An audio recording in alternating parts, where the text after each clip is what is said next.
नमस्कार। अगर कोई भारत में म्यूचुअल फंड में इन्वेस्ट करता है तो टैक्स के नियमों को समझना बहुत ही जरूरी हो जाता है। तो आज हम इन्हीं नियमों को और खासकर जो हाल में बदलाव हुए हैं उन्हें बिल्कुल आसान भाषा में समझने की कोशिश करेंगे। अगर टैक्स कानूनों में ये जो लगातार अपडेट्स आते रहते हैं उन्होंने आपको भी उलझा दिया है तो यकीन मानिए आप अकेले नहीं हैं। इसे समझने की चाबी है सिर्फ एक तारीख 1 अप्रैल 2023। हम इसे द ग्रेट डिवाइड कह रहे हैं और ऐसा इसलिए है क्योंकि इस एक तारीख ने कुछ फंड्स खासकर डेट फंड्स पर टैक्स लगने का पूरा तरीका ही बदल कर रख दिया। चलिए तो एक एक करके इन सबको समझते हैं।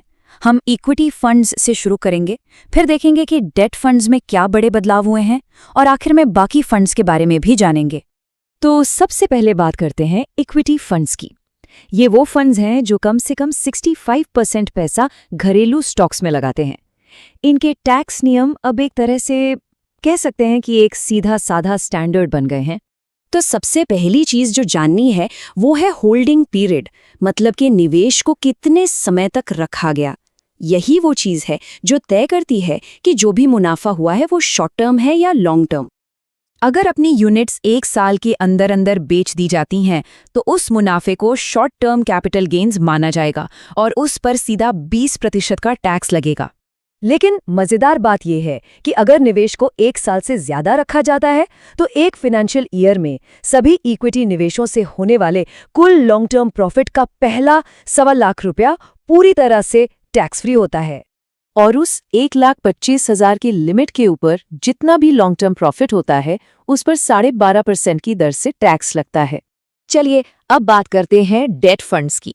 यहाँ पर हमारी द ग्रेट डिवाइड वाली जो कहानी है वो टैक्स की देनदारी को समझने के लिए बहुत ही जरूरी हो जाती है। ये टाइमलाइन डेट फंड टैक्सेशन में हुए बदलाव को बिल्कुल साफ साफ दिखाती है।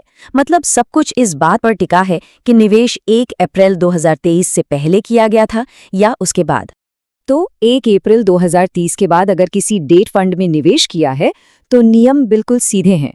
होल्डिंग पीरियड चाहे कुछ भी हो, सारा का सारा मुनाफा कुल आमदनी में जोड़ दिया जाएगा और इनकम टैक्स स्लैब के हिसाब से उस पर टैक्स लगेगा। और हाँ, यहाँ इंडेक्सेशन का फायदा भी खत्म कर दिया गया है। इसका मतलब है कि महंगाई के असर को एडजस्ट करके टैक्स में जो छूट मिलती थी वो अब नहीं मिलेगी।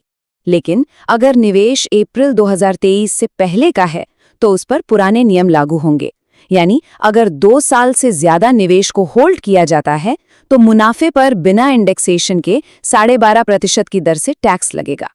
चलिए अब जल्दी से फंड यूनिवर्स के बाकी हिस्सों को भी देख लेते हैं, हाइब्रिड से लेकर गोल्ड और इंटरनेशनल फंड्स तक।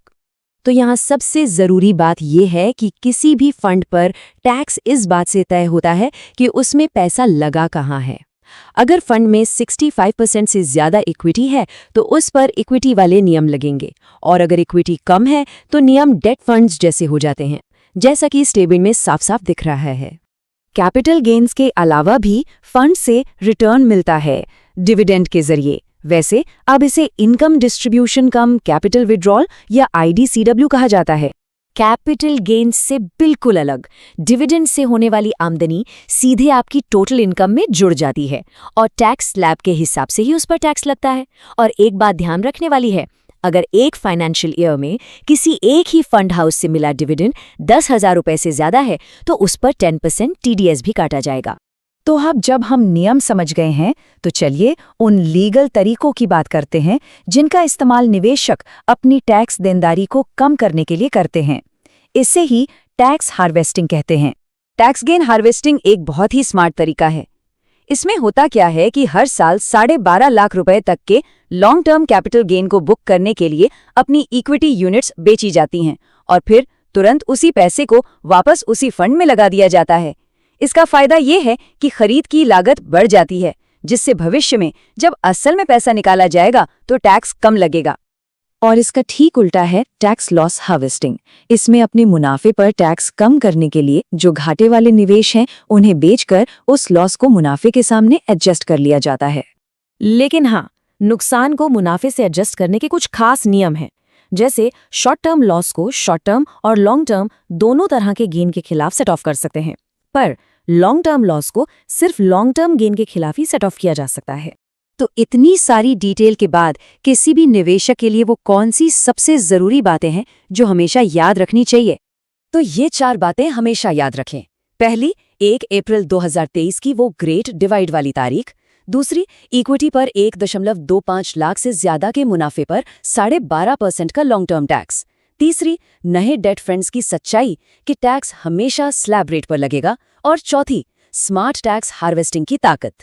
जैसा कि एक्सपर्ट्स भी कहते हैं, इन नियमों की जानकारी होना टैक्स के बाद अपने रिटर्न को ज्यादा से ज्यादा करने के लिए बहुत जरूरी है। और आखिर में ये हमें एक जरूरी सवाल पर लाकर छोड़ देता है। पोर्टफोलियो तो प्लान कर लिया, पर क्या टैक्स की स्ट्रैटेजी भी उतनी ही मजबूत है? म्यूचुअल फंड निवेश बाजार जोखिमों के अधीन है। योजना से जुड़े सभी दस्तावेज ध्यान से पढ़ें।